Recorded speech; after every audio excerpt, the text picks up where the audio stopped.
मैले 68 सालमा किनेको थिएँ, मङ्सिरमा किनेको थिएँ।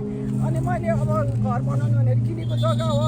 अनि त्यहाँबाट मङ्सिरमा किनेको, मङ्सिरबाट फागुनमा मैले साथीसाथीमा जाँदाखेरि माफ गर्नमा परेछ, तपाईँले किन किन्नु भएन, अनि किन पास गरिदिनु भएन, मालपट्टि मलाई किन पास गरिदिनु भएछ।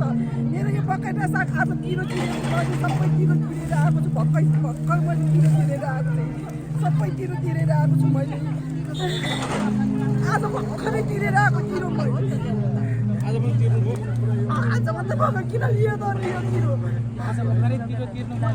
भर्खरै बनाइदियो। हामीलाई यो हप्ता अगाडि मात्र सुन्न भयो, त्योभन्दा अगाडि सुन्न पनि थिएन हामीलाई।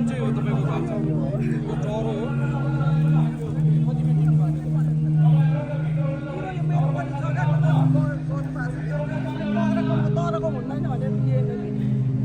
28 लाखमा 68 सालमा 28 लाखमा किनेको।